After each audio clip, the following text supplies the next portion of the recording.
My name is Alina. I am 28 years old and I live alone in a small apartment in a quiet neighborhood. My life was simple and peaceful until the night. It was a sunny afternoon when I first met Dinah. I had just finished a long day at the local bookstore where I worked. As I stepped out into the sidewalk, I bumped into him. Literally, he was carrying a stack of books, and I was too distracted by my phone to notice him. Oh, I am sorry, I exclaimed, helping him pick up the books. No harm done, he smiled, his eyes warm and kind. I should have been paying attention to.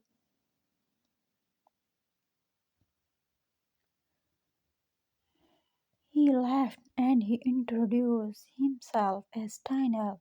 We chatted for a few minutes as he asked if I wanted to grab. I agreed, and that was beginning of our story. Over the next few months, Daniel and I spent a lot of time together. We went on walk in the park, visited museum, and had long conversation over coffee. Was attractive, caring, and seemed to understand me in way no one else did. One evening, as we sat on a bench watching the sunset, he turned to me and said, "Alina, I think I've fallen in love with you." My heart skipped a beat and I had been feeling the same way but had found the courage to say it. "I love you too, Daniel," I whispered. From that moment on, we were inseparable. We moved in together, and soon after Daniel proposed, I said yes without hesitation. Our wedding day was beautiful. We exchanged vows in a small ceremony surrounded by close friends and family. Daniel looked at me with such love and ovations that I felt like the luckiest woman alive. But as time went on, things began to change. At first, it was subtle. Daniel became more irritable, snapping at small things. Then the shouting started. We would yell over trivial matter, and I found myself walking in eggshells trying to avoid triggering his anger. One evening, after an argument, he slammed his fist on the table, causing the dishes to rattle. I was terrified. That was not the man I had married. I tried to talk to him, but he dismissed my concern. "You are overreacting," he would say. But I know something had to change. After a month of enduring emotional turmoil, I made the difficult decision to leave. I packed my things and moved into my own apartment. It was a fresh start, but the fear lingered. 2 months later, on a quiet Friday evening, it was at home enjoying a cup of tea when I heard a knock at the door. At first, I was soft, ignoring it, thinking it was a mistake.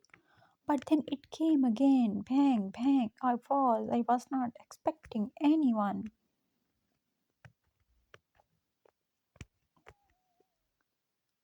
I walked slowly to the door and looked toward the peephole. My heart stopped. It was Donald. I opened the door just a little. The chain still on. "What are you doing here?" I asked, trying to keep my voice steady. He smiled, but his eyes were cold. "I miss you, Alina," he said. "Can we talk?"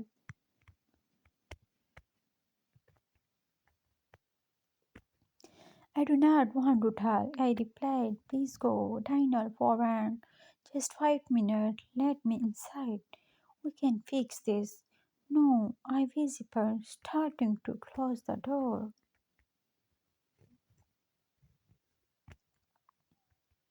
Suddenly he pushed hard, but I quickly locked it. I heard him yelling outside, "You cannot do this. You are my wife." I called my best friend Sarah, who immediately advised me to call the police. I did. They arrived promptly, escorting Daniel away. That night I did not keep. I sat with the light on, listening to every sound. Was he coming back? Would he wait for me? In the morning, I changed the lock and installed an alarm system. I looked at myself in the mirror and told myself, "We are safe now. We are strong." But even now, I remember how he knocked, how he started, how he said, "Just 5 minutes." That night changed me. I used to be quiet, soft, afraid to speak.